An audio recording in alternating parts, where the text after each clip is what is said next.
We've mentioned several times already in this course the importance of feedback. So we're going to take a little step off to the side and talk about feedback. A good resource is either Marzano's Art and Science of Teaching and or the Classroom Instruction That Works series, where he describes feedback. This presentation will go over some of those concepts with you. In most of Marzano's research, he talks about effect size, or the impact using a practice has on the resultant learning. Setting objectives and providing feedback has an effect size of 0.61, which is very large. And as you use this strategy, research indicates that a teacher using it versus a teacher who does not use strong feedback will see a percentile gain of 23 percentile in student learning. And this was based off of 408 studies. So again, 0.6 is between a medium and a large effect size, and one of those strategies that is well worth incorporating into daily practice. Feedback is a two-way street. Teachers can react to a student's work, and that feedback should be based on expected results or the criteria that has been set forward. Feedback should also provide the student direction and next steps in their learning.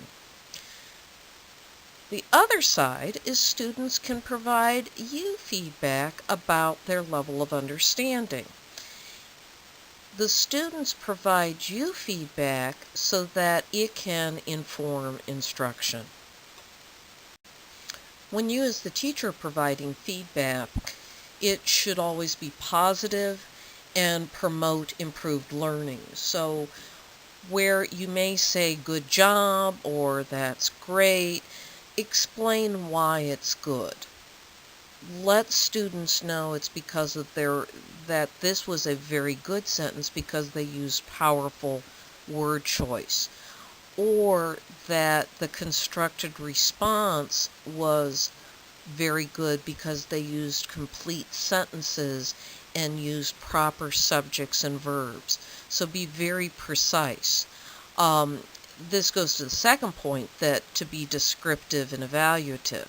So if a student doesn't do so well, then you can provide feedback that gives them the direction.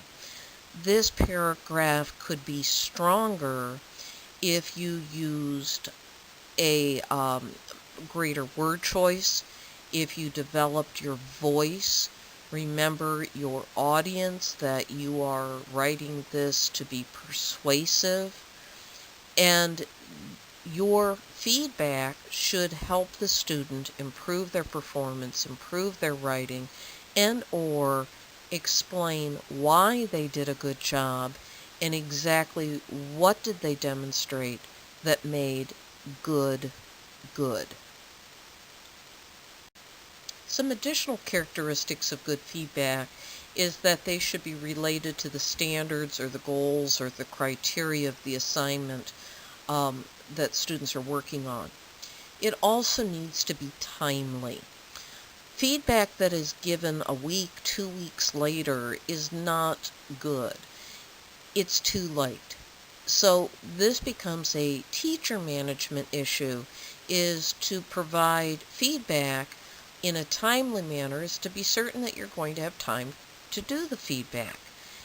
This is where I mentioned in an earlier presentation is to schedule this. So if you are providing feedback to students' journals, is that on week 1 you're going to provide feedback to these 10 students. The second week, the next 10 students, and then it rotates. Then it breaks down into something more manageable. And if 10 students in a week is too much for you, then make it 5. Be realistic, but being timely is critical. Students cannot use the feedback if they get it way past the timeline for them to complete a project. Be specific in your feedback. Narrow it to one or two elements. If you are trying, especially on a piece of writing, to provide feedback on all of the items, you will get exhausted. Students will get overwhelmed. So it may be that you are looking at one component of an assignment to give feedback. Narrows your scope, makes it easier for you as the teacher, and it helps focus the students. It needs to be written in student-friendly language. If the student is going to benefit by the feedback, they need to be able to read it and understand it. Feedback needs to be ongoing and consistent. It is better to provide small amounts of feedback regularly so that students expect it, students look forward to it, and they understand that that is part of the learning process. It doesn't show a negative reflection on them. It's just a part of our relationship as teachers and students and how we grow by talking and dialoguing through the vehicle of feedback. Some additional characteristics of feedback. It needs to be constructive. Students need to take our feedback and construct new meaning or new learning from it. We also need to be unbiased and objective in our feedback, really providing objective to the work given. Not necessarily the attributes of the child that during class today may have been talking incessantly or asking so many questions or just being generally irritating to you during the day. The feedback you give has to be based solely on the work that has been turned into you. This is where we're human, but we've got to remember that in our humanity is sometimes we need to step back so that we can be as unbiased and objective. Sometimes it's having somebody else look at it so that they can provide the feedback to the child. Also, there must be opportunity to use the feedback for the child to improve. If we're honest with ourselves, I know that I have gotten an assignment back, and if it was a summative assignment and I got a final grade on it and I got a good grade on it, I may not have read the feedback. If I had to use the feedback to do something more, then the feedback all of a sudden is much more important. Feedback is also formative, therefore it shouldn't be graded. And it should also be accompanied by some support, so that if you've given a student feedback, is to make certain that they understand it, have opportunity to use it, but also that you are there to answer questions in case there is still not clarity in what you meant to the student. The student's got to be able to take it and move forward. Sometimes feedback is emotional for a child, so you need to be there to not only support academically, but to encourage and reinforce the child's effort. There are a variety of ways to give feedback. I've talked a lot about written feedback, but feedback also can be oral. You can have a dialogue or discussion or a conversation with the child. Rubrics are a great way to provide feedback. Clearly written rubrics make feedback much easier to give, and then the student still has the opportunity to improve. Checklists are another form of feedback. They're just, it's a you've got it or you don't, but that is still a form of feedback. Doesn't get as much into the quality of student work, but it does include, did students do certain things in the assignment that you gave them. Here are some other ways to give the teacher feedback.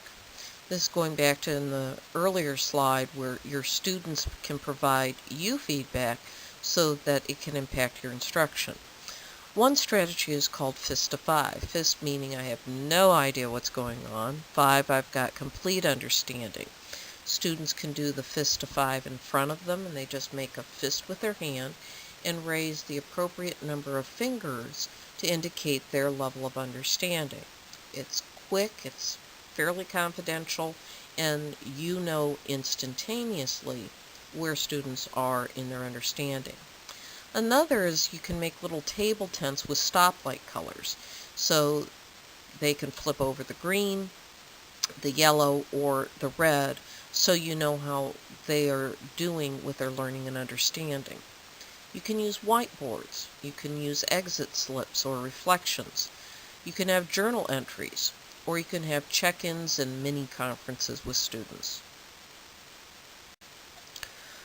A good strategy to have students take and use your feedback is to provide a time for reflection.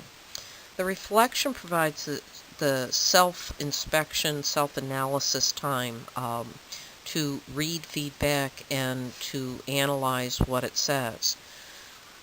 This reflection should also result in the student or the teacher to determine what steps are next. What do we need to do to achieve the level of performance?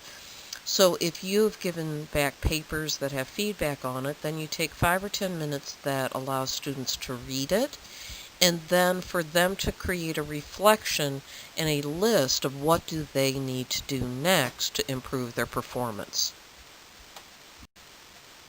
This is another feedback loop for students to teachers, and it's called At My Best. And this provides the opportunity for the student to provide feedback or information to the teacher so that the teacher can learn about his or her students and to use that information to improve how they go about teaching, the environment, the atmosphere, expectations, etc. Here's a unique form of feedback, highlighted text.